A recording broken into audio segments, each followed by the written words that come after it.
اچھا سر، میرا سوال ہے آپ سے کہ اہل سنت والجماعت میں صحابہ کرام اور اہل بیت اطہار کے مابین جو افضلیت کا مسئلہ ہے، سیدنا صدیق اکبر کی افضلیت کو بالاجماع اہل سنت کا وتیرہ بنا کر پیش کیا جاتا ہے، اور جو سیدنا علی کو یا بعض اہل بیت اطہار کو حضرت ابوبکر پر فضیلت دے اسے اہل سنت سے خارج سمجھا جاتا ہے۔ تو اس حوالے سے قرآن و سنت کی تعلیمات کیا ہیں؟ کیا دونوں عقائد ایٹ اے ٹائم رکھے جا سکتے ہیں؟ دیکھیے، مجھے پہلے آپ نے کیا تو یہ سوال کا جواب یہ دیجئے کہ اہل سنت جو ہیں یہ جس اصطلاح میں یا جس معنی میں آپ اہل سنت سمجھ رہے ہیں، یہ اہل سنت وجود میں کب آئے تھے؟ کس صدی میں اہل سنت پیدا ہوئے تھے؟ کوئی اہل سنت 6ٹھی 7ویں 8ویں صدی میں پیدا ہوئے ہیں؟ یہ جو عقائد جس قطعیت کے ساتھ آپ بیان کر رہے ہیں ہم اس پر آتے بھی ہیں، تو یہ ایک عقیدے کی شکل تو انہوں نے ان صدیوں میں لی۔ اس سے پہلے تو آراء تھی، مختلف آراء تھی جس میں موجود ہیں۔ مثلا سب سے پہلی بات آپ یہ دیکھیے کہ مجھے پابند کیا گیا ہے اللہ اور اللہ کے رسول کا، بس حضور نے فرمایا کہ میری اطاعت کرو، ٹھیک ہے، اور میرے خلفائے راشدین جو راہ ہدایت پر ہیں، خلفائے راشدین المہدیین، ان کی اطاعت کرو، ٹھیک ہے، علیکم بسنتی و سنت الخلفاء الراشدین المہدیین، میری اطاعت اور میرے خلفائے راشدین کی اطاعت۔ اب مجھے ایک بات بتائیں، جو تصور جو عقیدہ حضور علیہ الصلاۃ والسلام کی اپنی تعلیمات سے صریحاً، اور صریح کا مطلب یہ ہے کہ اس میں تعویل کی گنجائش نہ ہو، موجود ہو، اور صحابہ کرام اور خاص طور پہ خلفائے راشدین،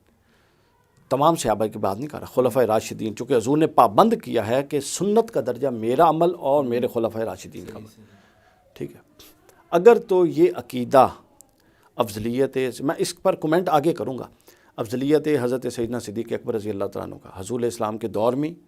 اور حضرت خود سیدنا صدیق اکبر، حضرت عمر فاروق، حضرت عثمان غنی، حضرت مولا علی اور امام حسن علیہ السلام کے 6 ماہ تک، ان ادوار میں اس چیز کو ایک عقیدے کے طور پہ لیا جاتا رہا ہے۔ ذرا غور کرنا آپ نے، تمام مسلمانوں کا یہ عقیدہ رہا ہے۔ حضور یہ سمجھتے تھے کہ جو ابو بکر صدیق کی افضلیت کا قائل نہیں ہے وہ مسلمان، اب اہل سنت کہتے ہیں نا پھر حق مسلک کو، تو اس دور میں تو مسلمان کہیں گے بھائی وہ مسلمان نہیں ہے۔ اگر حضرت ابو بکر صدیق رضی اللہ تعالیٰ عنہ یہ سمجھتے تھے کہ جو مجھے بعد از انبیاء سب سے افضل نہ مانے وہ مسلمان نہیں ہے، اگر سیدنا عمر فاروق رضی اللہ تعالیٰ عنہ یہ سمجھتے تھے کہ جو حضرت ابو بکر کو سب سے زیادہ افضل رسول اللہ کے بعد، اور مجھے ابو بکر صدیق رضی اللہ تعالیٰ عنہ کے بعد پوری انسانیت انبیاء کے علاوہ سب سے افضل دوسرے نمبر پہ نہیں مانتا، وہ مسلمان نہیں ہے۔ اگر تو یہ عقیدہ موجود تھا کہ حضرت سیدنا عثمان غنی یہ سمجھتے تھے کہ جو حضرت حضور کے بعد اور انبیاء کرام کے بعد حضرت ابو بکر صدیق، حضرت فاروق اعظم اور حضرت عثمان غنی رضی اللہ تعالیٰ عنہ، ان کو یعنی ان دونوں کے بعد مجھے افضل نہیں مانتا، وہ مسلمان نہیں۔ اگر تو مولا علی یہ سمجھتے تھے کہ جو سب سے پہلے اللہ کے رسولوں کے بعد ابو بکر صدیق کو، پھر عمر فاروق کو، پھر عثمان غنی کو، اور پھر خود مجھ علی کو اس ترتیب سے نہیں مانتا، وہ اسلام سے خارج ہے۔ تو پھر تو یہ عقیدہ اس طور پہ کہ اس عقیدے کے بغیر آپ کی نجات نہیں، اس عقیدے کے بغیر اس کو نہ ماننے سے قرآن و سنت کی مخالفت ہے، اور اس عقیدے کے بغیر نجات کا مدار نہیں ہے، پھر تو بات مانی جا سکتی ہے۔ اگر یہ عقیدہ اس طور پر خلفائے راشدین کے دور میں نہیں تھا تو پھر یہ ایک رائے ہو سکتی ہے، بالکل درست رائے بھی ہو سکتی ہے، اس رائے میں دوسری رائے کا امکان بھی ہو سکتا ہے، سمجھے؟ اچھا یہ بات سن لیجئے، یہ میری اپنی رائے ہے جو میں عرض کر رہا ہوں نا، میرا تعلق چونکہ منہاج القرآن سے ہے، تو لوگ میری رائے کو زبردستی ٹھوک دیتے ہیں ڈاکٹر صاحب کے ساتھ، حضور شیخ الاسلام کے ساتھ۔ یہ میری اپنی رائے جو میں عرض کر رہا ہوں، حضور شیخ الاسلام نے اپنا جو عقیدہ ہے، میرا بھی وہی، انہوں نے بیان کر دیا کہ جو امت کا اجماع ہے سیدنا صدیق اکبر کی افضلیت کا، ان کا وہی موقف ہے، میرا بھی وہی موقف ہے، لیکن میں آپ کو اس موقف کا ایک انالیسس بتا رہا ہوں۔ ہمارے ہاں باتوں کو عقلی اور لاجیکل وے میں دیکھا ہی نہیں جاتا، ٹھیک ہے؟ میں چونکہ سارا دن یونیورسٹیوں میں گھومتا ہوں تو میں آپ کو یہ بتا رہا ہوں، اگر آپ مجھے کتابیں آپ نے لا کے دینی، ابو بکر صدیق کے دور میں خود ابو بکر صدیق کا یہ عقیدہ تھا، ذرا آپ بھی توجہ، خود عمر فاروق کا یہ عقیدہ تھا، خود حضرت عثمان کا یہ عقیدہ تھا، خود حضرت علی کا یہ عقیدہ تھا، اور لطف کی بات یہ ہے یہ کیسے 2 نمبر لوگ ہیں کہ حضرت علی تک تو خلفائے راشدین کی ترتیب افضلیت کے قائل ہیں، حضرت امام حسن کو پھر 5ویں نمبر پہ افضل کیوں نہیں مانتے سب سے؟ واہ واہ واہ واہ، کیا بات ہے، کیا بات ہے، سمجھ صحیح آئی؟ بات ہے، یعنی خلفائے راشدین کو مارنا ہے تو پھر اہل بیت کے ساتھ ڈنڈی مارنی ہے صحیح یار خدا، بالکل، یعنی پھر کال کریں سارے کہ جو امام حسن کو کائنات میں رسول اللہ کے بعد 5واں افضل ترین شخص نہیں مانتا وہ پھر اہل سنت سے خارج ہے، بالکل یہ کبھی نہیں کہا۔ بالکل، تو اگر یہ نہیں ہے تو پھر ظاہر ہے اس ترتیب کو اوپر تک لے جائیں۔ تو حضرت سیدنا صدیق اکبر کی افضلیت کا عقیدہ بہت سارے صوفیاء، ائمہ، محدثین کا ہے، اور اس میں کوئی 2 رائے نہیں ہے، اس میں کوئی تنقید والی تو بات ہی نہیں ہے، لیکن اس کے مد مقابل بھی کئی لوگوں کا عقیدہ ہے۔ تو میں نے عرض کر دیا اگر ابو بکر صدیق سے لے کر امام حسن تک یہ عقیدہ تھا اور کتابوں سے ثابت ہو جائے تو یہ عقیدہ ہے، نہیں تھا تو اس کا مطلب اس میں دوسری رائے کی گنجائش ہے، پہلی بات۔ دوسری بات یہ ہے یار اللہ اگر ان لوگوں کو عقل دے دیتا نا، یا عقل میرا خیال ان کے نکال کے ان کو بھیجنا چاہیے تھا۔ حضرت سیدنا ابو بکر صدیق نماز پڑھتے ہیں اور نماز میں وہ کہتے ہیں کہ میں اللہ کی وحدانیت کا قائل ہوں، درود پڑھتے ہیں رسول پر اور آل رسول پر، فاطمہ اور علی پر درود پڑھ کے ابو بکر اپنی نماز مکمل کرتے ہیں اور وہ عقیدہ یہ رکھتے ہیں کہ میں ان سے افضل ہوں۔ یعنی یہ لاجک سمجھ میں نہیں آتی۔ حضرت نماز عمر فاروق کے مکمل نہیں ہوتی جب تک حضرت علی پر، حضور کی آل بیت پر، حضرت فاطمہ اور حسن و حسین پر درود نہ، آل محمد کون ہے؟ بالکل، آل محمد کے بغیر عمر فاروق کی نماز نہیں مکمل ہوتی۔ تو کیا آپ کی عقل میں آتا ہے کہ عمر فاروق کا عقیدہ یہ ہوگا کہ میں علی سے اور ان سے افضل ہوں؟ عثمان غنی کی نماز تو فاطمہ، علی اور حسن حسین پر درود پڑھے بیٹھ کے، نماز میں تو یہ درود پڑھیں اور نماز سے اٹھ کے یہ کال کر دیں کہ ہم ان سے افضل ہیں۔ یہ چیزیں بہت بعد میں اس فارم میں آئی ہیں، وہ سارے مخلصین تھے اس دور میں، یہ چیزیں اس فارم میں نہیں تھیں۔ دنیا کا کوئی بندہ ان 2 باتوں کا رد نہیں کر سکے گا، گالیاں بھی دیں گے، اہل سنت سے نکالیں گے، 2 فتوے پہلے میرے خلاف چھپ چکے ہیں، ایک آپ نے کل پڑھا ہے، اور فتوے بھی چھپیں گے، اس کا جواب نہیں دیں گے کہ پھر اگر ترتیب خلافت ہی ترتیب افضلیت ہے تو امام حسن دنیا کے 5ویں افضل ترین انسان ہے، پھر ماننا چاہیے۔ صحیح بات۔ دوسری بات، اگر ابو بکر صدیق کا یہ عقیدہ آپ کی سمجھ میں آتا ہے کہ وہ نماز میں بیٹھ کے درود تو علی اور فاطمہ اور حسن حسین پر اور آل محمد پر پڑھتے ہیں اور سلام پھیر کے وہ کہتے ہیں میں ان سب سے افضل ہوں رسول اللہ کے بعد، تو ٹھیک ہے، آپ کی سمجھ میں آئے، مجھے تو انکار نہیں ہے نا افضلیت والے مسئلے سے، میں تو مان چکا ہوں۔ بالکل۔ اچھا، تو میں اب اگر حضرت عمر یہ سمجھتے ہیں اور آپ کی سمجھ میں آتا ہے تو ٹھیک ہے، بالکل۔ حضرت سیدنا عثمان یہ سمجھتے ہیں اور آپ کی سمجھ میں آتا ہے تو ٹھیک ہے۔ اب آ جائیں، میں نے عہد خلافت اور عہد نبوت کی بات کر دی، عہد خلافت میں مقدمہ قائم کر دیا، ایسا مقدمہ آپ نے پہلے سنا ہے؟ اب آگے بات آ جائیں، اس کے بعد ہمارے پاس آتے ہیں ائمہ اربعہ۔ صرف امام ابو حنیفہ کی بات کروں گا، اس کے بعد بات کلوز۔ امام اعظم ابو حنیفہ کی جو کتاب ہے فقہ الاکبر، اس کی شرح کس نے لکھی ہے؟ معروف ترین ملا علی قاری رحمۃ اللہ، وہ سامنے پڑی ہے، اگر کسی کو شک ہوگا تو میں 7 تصویریں لگوا دوں گا۔ ملا علی قاری نے باب قائم کیے ہیں، باب، کہ صحابہ کرام میں اس بات پر، اور ہمیشہ سے اس بات پر اہل علم کے عام بحث چلتی رہی کہ حضرت علی افضل ہیں یا حضرت عثمان۔ حضرت سیدنا عثمان غنی اور حضرت علی سے متعلق 2 رائے پائی گئیں، اور یہ 2 رائے کس میں پائی گئیں؟ ملا علی قاری حنفی لکھ رہے ہیں، اور کس کی شرح میں لکھ رہے ہیں؟ امام ابو حنیفہ کی کتاب کی شرح میں لکھ رہے ہیں، جس کو نہ ملے دکھا میں دوں گا بس۔ تو اگر اس بات کی اگر یہ اتنا قطعی عقیدہ تھا تو ملا علی قاری کو اس پر بحث کرنے کی کیا ضرورت تھی؟ اچھا، ملا علی قاری نے اس پر بحثیں کی، ٹھیک ہے۔ پھر اسی طرح کچھ لوگ سیدنا عمر اور سیدنا ابو بکر کی افضلیت میں بھی 2 رائے رکھتے ہیں۔ یہ بالکل وہی معاملہ ہے جو آپ دیکھیں بخاری اور مسلم، کچھ لوگ کہتے ہیں کہ صحیح مسلم زیادہ افضل ہے، زیادہ اصح ہے، اور کچھ کہتے ہیں بخاری۔ تو اب یہ بھی ملا علی قاری نے لکھا ہے اس میں۔ تو مجھے اب یہ سوال ہے پیدا ہوتا ہے کہ ملا علی قاری کو اٹھا دیا جائے قبر سے، انہیں کہا جائے کہ کیا آپ سنی نہیں تھے؟ آپ ایک قطعی عقیدے میں، یہ جو مظفر صاحب ہیں، مظفر گجر صاحب، کل یہ کراچی میں ہذیان بکتے رہے، اور اسی ایک نقطے کو لے کر، اچھا، اور ہذیان بک کے انہوں نے آگے کیا بات کی؟ انہوں نے حضور شیخ الاسلام پہ ہٹ کیا، ان کا قول سامنے آ چکا ہے۔ اچھا، قول سامنے آ گیا، کہتا نہیں، اچھا قول سامنے آ گیا، اب یہ بتائیں کہ جو نہیں مانتا وہ کیا ہے؟ اللہ کے بندے، تو آڑے کو لے کوئی دین دا اختیار سارا، سمجھ آئیے؟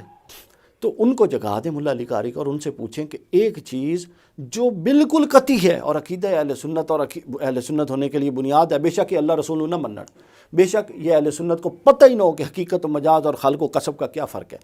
بے شک ان کو پتہ ہی نہ ہو کہ استغاثہ جو ہے اور استعانت لغیر اللہ میں کیا باریکیاں کار فرمائیں، ان کی پوری بنیاد یہ افضلیت کی بنیاد پہ ناسمیوں نے بنا دی۔ ٹھیک ہے، ملا علی قاری کو اٹھائیں اور ملا علی قاری سے پوچھیں کہ اگر یہ عقیدہ اس طور پہ قطعی تھا، بطور عقیدہ تو ہر کوئی مانتا ہے، اس کا تو انکار نہیں، اگر اس طور پہ قطعی تھا تو ملا علی قاری کو یہ بحث چھیڑنے کی کیا ضرورت تھی، اور اگر یہ رائے رکھ کے ملا علی قاری سنی ہے تو پھر باقی بھی اہل سنت ہے۔ ڈاکٹر صاحب یہی اعتراض ہے نا، کہتے ہیں انہوں نے سیف الجلی کے مقدمے میں خلافت ظاہری اور خلافت باطنی کا تذکرہ کیا، اور یہ انہوں نے نہیں کیا، حضرت شاہ ولی اللہ نے کیا، حضرت شاہ ولی اللہ سے پہلے ہوتا رہا۔ ان سے تکلیف ہے جی، انہوں نے کہتے ہیں ایک ایسا دروازہ کھولا، بھائی یہی دروازہ تو ملا علی قاری کھول رہے ہیں، شرف اکبر لکھے، اگر یہ قطعی مسئلہ تھا تو ملا علی قاری کو بعد والوں کو دلائل فراہم کرنے کی کیا ضرورت تھی کہ وہ بھی اس چیز کو زیر بحث لا سکیں۔ تو لہٰذا یہ جو مسئلہ ہے افضلیت کا، اب یہ میری ذاتی رائے ہے، یہ میری ذاتی رائے ہے، اس رائے کا منہاج القرآن کے ساتھ یوں نتھی مت کر دیجئے کہ میری اگر ایک بات سے اختلاف ہے تو آپ مطلب آگے دروازہ کھول دیتے ہیں بڑے لوگوں پر، یہ بڑی شرمناک بات ہے، جبکہ میں ان کا بھی قول بتا چکا ہوں اور اپنی رائے بتا رہا ہوں۔ میری رائے میں یہ عقیدہ جس طور پہ پیش کیا جاتا ہے اس طور پہ قطعی نہیں ہے۔ صحیح۔ اور کیوں نہیں ہے میں بتا چکا ہوں۔ اگر اس بات پر کوئی اطمینان دلوا دے کہ ہاں سیدنا ابوبکر کا یہ عقیدہ تھا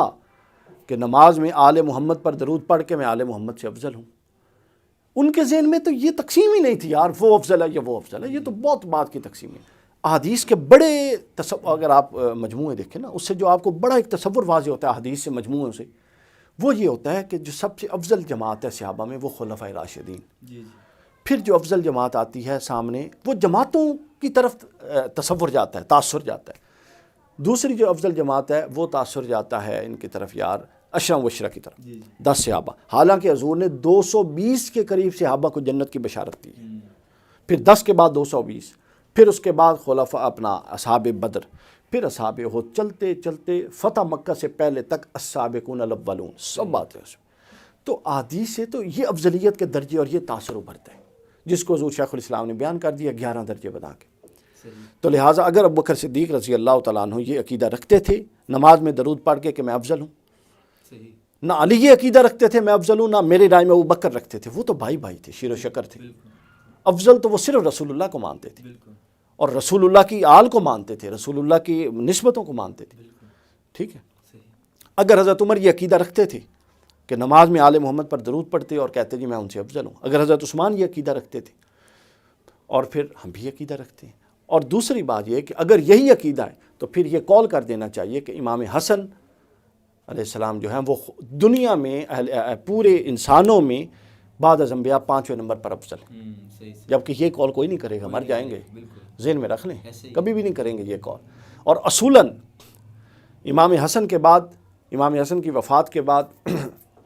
حضرت معاویہ کے بعد یزید بن گیا خلیفہ، اور یزید کے خلاف جہاد کیا امام حسین نے، تو اس ترتیب سے آئیں تو پھر امام حسن کے بعد اگلی افضلیت کا قول امام حسین کے متعلق بنتا ہے، یہ کبھی بھی نہیں کریں گے۔ تو یہ 4 تک تو قائم ہے، 4 سے آگے چلنے میں کیا تکلیف ہے؟ تو جو تکلیف بعضوں کو 4 سے آگے چلنے میں ہے، ہمیں کوئی تکلیف نہیں ہے، ہمیں صرف عقلی اور لاجیکل چاہیے، ہمیں نص چاہیے، قرآن کی نص چاہیے، حدیث صحیح کی نص چاہیے، ہمیں تعبیرات نہیں چاہیے۔ عقیدہ کبھی تعبیرات سے نہیں بنتا، ان لوگوں نے تباہی مچا دی ہے، کمزور بنیادوں پر عقیدے بنیاد کھڑے کر کے تباہی مچا دی ہے۔ کون سی نص ہے بتائیں جن نصوص کی بنیاد پہ